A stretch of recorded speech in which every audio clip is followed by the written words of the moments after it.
Hello दोस्तों, नमस्कार, जय हिंद। आज के अगर मुद्दे की बात किया जाए तो आज का मुद्दा यह है कि अभी देख रहे होंगे कि इलाहाबाद यानी प्रयागराज में यूपी में बहुत बड़ा एक महाकुंभ का मेला का आयोजन हो चुका है, जो दुनिया भर से करोड़ों 7 करोड़ से भी काफ़ी ज़्यादा लोग वहाँ पर उपस्थित होने वाले हैं।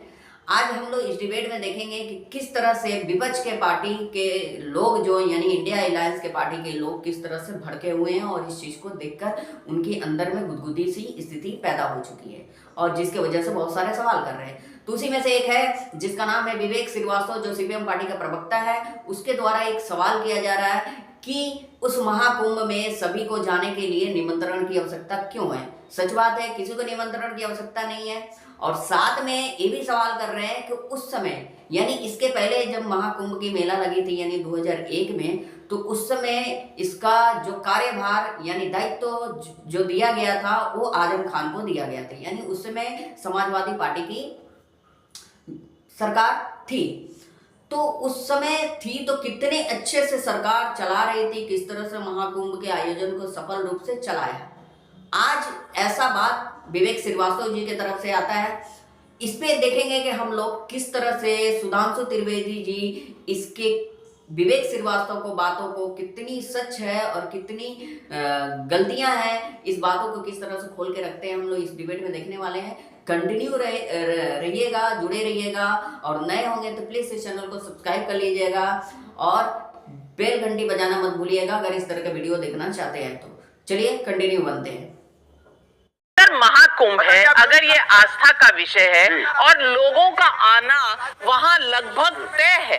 अगर 30 करोड़ जनता आई थी 2013 में, तो अब ज्यादा आएगी। लोग ये कह रहे हैं, अगर उसके हिसाब से तैयारी हो रही है, निमंत्रण बट रहे हैं, तो दिक्कत क्या है? क्यों विपक्ष के नेता इतने असहज हो रहे हैं कि कोई कह रहा है निमंत्रण बांटने की क्या बात है भाई, निमंत्रण ना मिले तो दिक्कत, कहीं निमंत्रण बंटने निकल जाए तो दिक्कत। साथ में खुदाई का सामान शुरू हो गया कि मुख्यमंत्री आवास खोद दो, वहां शिवलिंग निकलेगा। ये किस तरह के तर्क हैं? ये किस तरह का अटैक है? देखिए, सबसे पहली चीज है कि एक बड़ा इवेंट हो रहा है, धार्मिक इवेंट हो रहा है, बहुत सारे लोग आएंगे, मैनेजमेंट अच्छा होना चाहिए।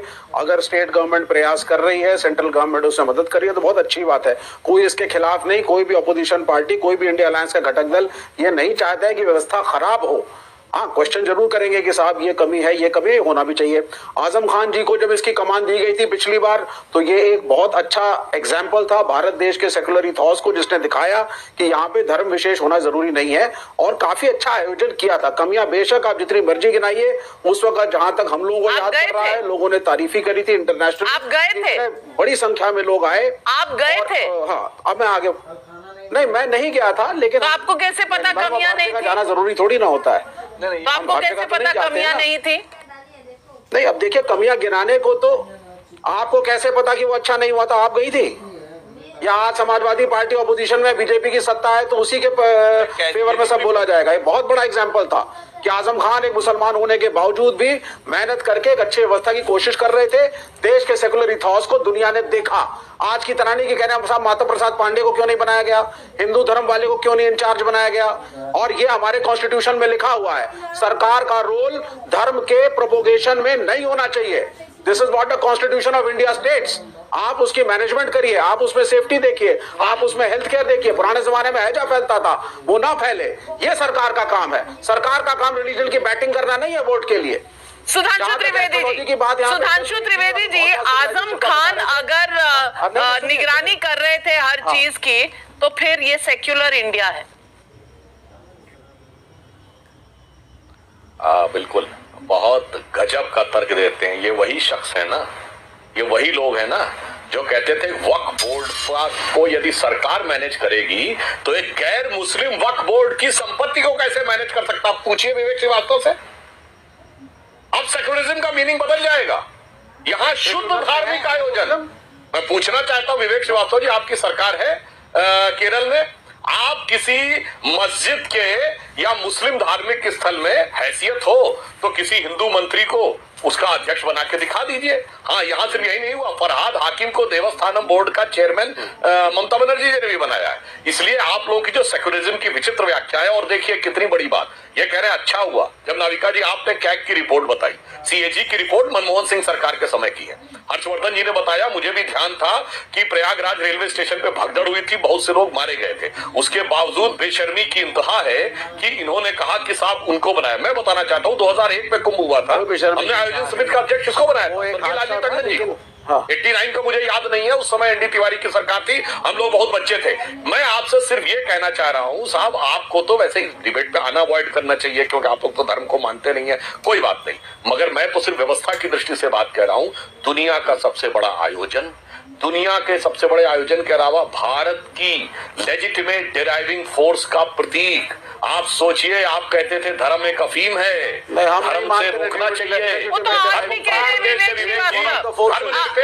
वहाँ कुंभ में हैजा फैलता है। सुधांशु त्रिवेदी जी आज भी कह रहे हैं कुंभ में हैजा फैलता है, आपको उस पर ध्यान देना चाहिए। सुनिए, हाँ बिल्कुल, आपको प्रिकॉशंस लेने चाहिए। पुराने जमाने में लोग ज्यादा होते थे, किसी भी गैदरिंग में समस्याएं हो सकती है। नाविका जी, मैं बताना चाहता हूँ मुझे जो याद है भगदड़ मची थी।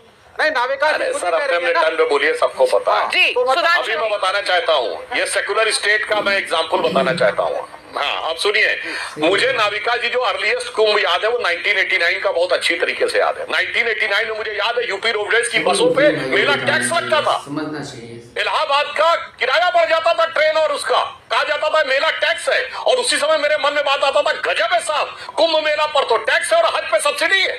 पूछे विवेक श्रीवास्तव से, ये सेकुलर गवर्नमेंट थी जो तीर्थ यात्रा का सारा पेमेंट 1989 में सरकार किसकी थी? 1989 में सरकार किसकी थी? अब छोड़िए, समर्थन कौन दे रहा था? सरकार थी, कांग्रेस की सरकार थी मेरे भाई। सरकार को समर्थन तो बीजेपी भी दे रही थी ना। दे नहीं रहता, जनवरी में कुंभ होता है। 1989 में एनडी तिवारी की सरकार यूपी में थी और राजीव गांधी को तो कुछ नहीं पता रहता भाई, हट गया था। आज हम कुछ बोलने लगते। बीपी सिंह 4 दिसंबर 1989 को आए थे, केंद्र में जनवरी 89 में कुछ नहीं पता। विश्वनाथ प्रताप सिंह के टेन्योर में भी कंटिन्यू करी है। अरे मैं चैलेंज कर रहा हूँ आपको, ए भाई चैलेंज कर रहा हूँ आपको, बताइए 89 में फरवरी के महीने में हुआ, झूठ बोल रहा है। किसकी सरकार थी? हद होती है यार झूठ बोलने की। जनवरी फरवरी 89 में हुआ है और नवंबर दिसंबर 89 में बीपी सिंह बने। एनडी तिवारी यूपी के सीएम थे और राजीव गांधी उस समय प्रधानमंत्री थे। खोलो मोबाइल देखो, वजह की बात है। गूगल सर्च जब तक आप कर रहे हैं, जनता पब्लिक बहुत से सवाल भेज रही है। सुलोचना का धनबाद से सवाल है, सीएम आवास योगी जी की व्यक्तिगत संपत्ति नहीं है, अगर वहां पर हिंदू मंदिर का कोई निशान मिलेगा तो योगी जी जरूर खुदाई करवाएंगे, इसमें अखिलेश जी उपहास क्यों उड़ा रहे हैं? महेंद्र हरित का कैथल से सवाल है, जिन लोगों ने बुलावे के बाद भी अयोध्या जाना जरूरी नहीं समझा, उन्हें आज कुंभ का निमंत्रण क्यों चाहिए? सतीश चांदक का मुंबई से सवाल है, नाविका जी, भदौरिया जी ने अभी कहा कि हमने आजम खान को कुंभ मेले का चीफ बनाया था, तो फिर वक्फ बोर्ड में नॉन मुस्लिम के होने का इतना विरोध क्यों कर रहे हैं? भदौरिया जी जवाब दीजिए। देखिए, हम समाजवादी लोग संविधान पे चलने वाले लोग हैं। धर्म, हमने कहा ना, हम लोग धर्म, ये भारतीय जनता पार्टी धर्म को बांटना चाहती है। हम सनातनी है ना, किसी हिंदू को बना देंगे, मानने वाले लोग हैं। आजम खान में हिंदू को बना देंगे। अरे पूरी बात तो सुन लीजिए। आजम खान, अरे आप क्यों बैटिंग कर रहे हैं बीजेपी की? भाई सवाल है पब्लिक का, बीजेपी की तरफ से मत बोलिए ना। सवाल है पब्लिक का और मरते दम तक पब्लिक के सवालों को पूछती रहूंगी, आपको सही लगे या ना लगे। बोला कि भाई नहीं, सुनिए, इसके पहले आपने बोला, मेरी बात सुनिए, इसके पहले आपने बोला समाजवादी और कांग्रेस के पेट में दर्द क्यों होता है? मेरे पेट में दर्द नहीं हो रहा है कुंभ होने से, बीजेपी के पेट में दर्द हो रहा है, क्योंकि उसका राजनीतिकरण करना चाहते हैं, राजनीतिक लाभ लेने के चक्कर में इतना हल्ला मचा रहे हैं। कुंभ तो मेरी आस्था का विषय, हमने तो 2013 में इतना भव्य कुंभ करवाया था, महाकुंभ करवाया था, हमें विदेश में इसके लिए हम लोग को सराहना किया गया, हमें अवार्ड दिया गया, और हम ये बताना चाहते हैं